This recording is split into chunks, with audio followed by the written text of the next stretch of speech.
तो इस वक्त की बड़ी खबर आपको बता दें, धर्मेंद्र प्रधान ने इस्तीफा दिया था। अब उसके बाद उसका अतिरिक्त प्रभार यानी कि शिक्षा मंत्री का अतिरिक्त प्रभार प्रहलाद जोशी को दे दिया गया। अतिरिक्त जिम्मेदारी उनको दी गई है। प्रहलाद जोशी को शिक्षा मंत्रालय का अतिरिक्त प्रभार दे दिया गया है। प्रहलाद जोशी अब नए शिक्षा मंत्री हैं। तो लगातार ये अटकलें लगाई जा रही थी कि किसे शिक्षा मंत्री बनाया जाएगा। अब उसकी जिम्मेदारी प्रहलाद जोशी को दे दी गई है। आपको बता दें कि धर्मेंद्र प्रधान ने आज 2:18 पर इस्तीफा सौंपा था। प्रधानमंत्री को वो इस्तीफा दे दिया था। बाकायदा उन्होंने सोशल मीडिया पर इसकी जानकारी दी थी। लगातार स्टूडेंट्स का प्रोटेस्ट चल रहा था, वो प्रोटेस्ट भी खत्म हो गया है और अब लगभग 6 घंटे के अंदर अंदर एक नए शिक्षा मंत्री के नाम का ऐलान हो गया है। प्रहलाद जोशी को शिक्षा मंत्रालय की अतिरिक्त जिम्मेदारी दे दी गई है। और इसके साथ साथ बड़ी खबर यह भी बता दें कि राष्ट्रपति ने धर्मेंद्र प्रधान का इस्तीफा भी मंजूर कर लिया है और उसी के साथ अब नए शिक्षा मंत्री के नाम का ऐलान हो गया है। अतिरिक्त प्रभार प्रहलाद जोशी को दिया गया है। नए शिक्षा मंत्री अब प्रहलाद जोशी है। देवेंद्र पराशर हमारे साथ लाइव जुड़ गए हैं। देवेंद्र, नए शिक्षा मंत्री का प्रभार अब प्रहलाद जोशी को दे दिया गया। जी हाँ, बिल्कुल। ऑलरेडी क्योंकि वो फूड एंड सिविल सप्लाई उपभोक्ता के मामले या नवीकरण ऊर्जा इसके मंत्रालय के मंत्री हैं, लेकिन शिक्षा का मंत्रालय हम सभी जानते हैं कि धर्मेंद्र प्रधान ने इस्तीफा दिया, तो ये जिम्मेदारी अब उनको दे दी गई है। यानी कि उन मंत्रालयों जो उनके पास ऑलरेडी थे उसके साथ साथ शिक्षा मंत्रालय का जिम्मा भी वो संभालेंगे। उनके बारे में अगर बात कर लें तो मूलतः संघ विचारधारा से वो आते हैं और 2004 से कर्नाटक में धारवाड़ जो जहाँ लोकसभा सीट है वहां से लगातार वो जीतते आ रहे हैं। मतलब 5 बार के वो सांसद हैं।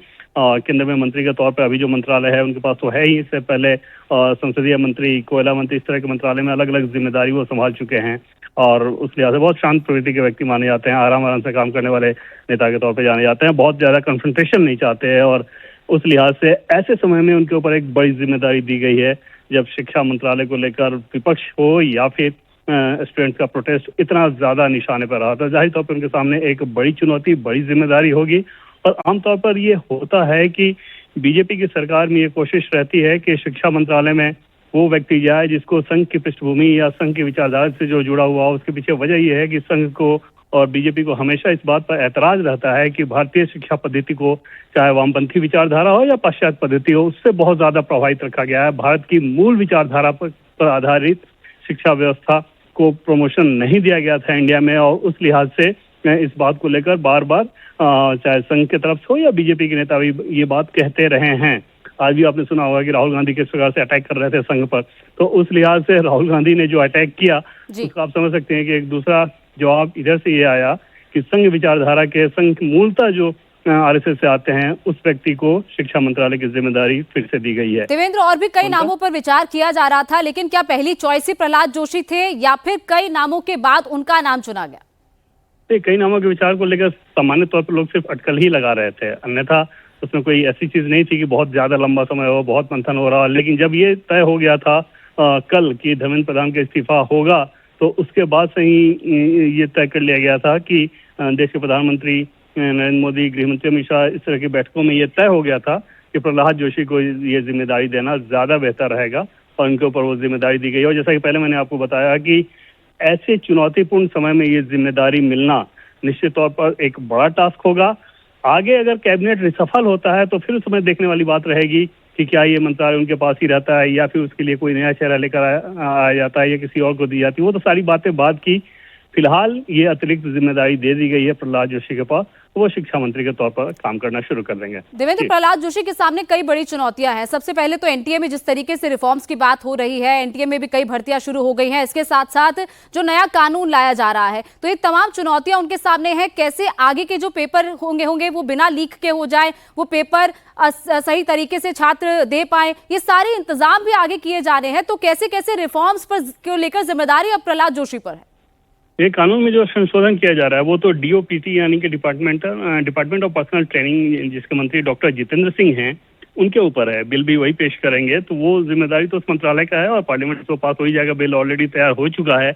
लेकिन प्रहलाद जोशी के हिसाब से अगर बात करें तो एक बड़ा चैलेंज ये रहेगा कि अब जो एग्जाम की व्यवस्था हो वो एनटीए का स्ट्रक्चरल चेंजेस इस प्रकार से किया जाए ताकि ऐसी समस्या दोबारा ना आए और न सिर्फ नीट के एग्जाम में या आईआईटी जेईई जैसे एग्जाम में, बल्कि केंद्रीय स्तर पर जो भी एग्जाम कराया जाता है, एनटीए कम से कम 15-16 एग्जाम कंडक्ट कराता है, उनमें किसी में भी समस्या न आए। हालांकि ज्यादा जो बड़े एग्जाम होते हैं उस हिसाब से नीट जो कि सबसे ज्यादा छात्रों की संख्या के हिसाब से सबसे बड़ा एग्जाम है, उसके बाद IIT JEE की बात कर लें या UGC की बात कर लें, तो इन तमाम एग्जाम्स के ऊपर उसको फुल प्रूफ बनाया जा सके, वो एक बड़ी जिम्मेदारी जरूर रहेगी।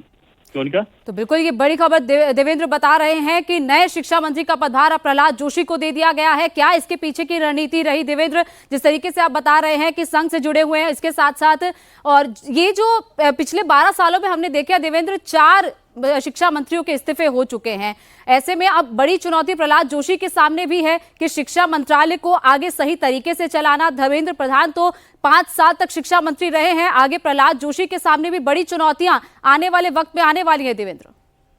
नरेंद्र मोदी सरकार में अगर शिक्षा मंत्रालय की अगर बात करें तो वो ऑलरेडी इस लिहाज से निशाने पर रहता है कि जैसा कि पहले मैंने कहा कि जो वामपंथी विचारधारा से प्रेरित या उसी विचारधारा पर बना हुआ या पाश्चात्य विचारधारा पर बना हुआ जो एजुकेशन सिस्टम है, उसमें जो लोग बैठे हैं या उस विचारधारा के जो समर्थक हैं, वो एक रिटेलिएशन या बगावती मोड में रहते हैं। और दूसरी तरफ इन लोगों की कोशिश ये रहती है कि जो भारतीय संस्कृति, भारतीय सभ्यता और भारतीय मूल आत्मा से जुड़े हुई शिक्षा पद्धति हो, उसके हिसाब से वैसे ही पाठ्य पुस्तक में वैसे ही अध्ययन कर शामिल किया जाए, कंटेंट उसी प्रकार से तैयार किया जाए।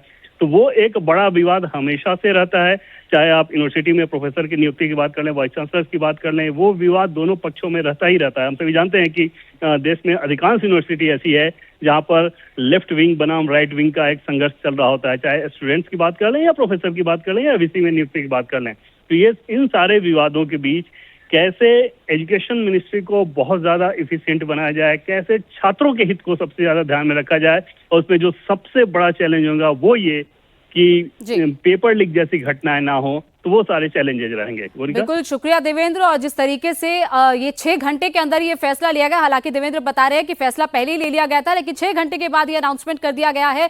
धर्मेंद्र प्रधान ने जैसे ही इस्तीफा दिया उसके 6 घंटे के बाद अब प्रहलाद जोशी को नए शिक्षा मंत्री का अतिरिक्त प्रभार दे दिया गया है। बहुत बहुत शुक्रिया देवेंद्र।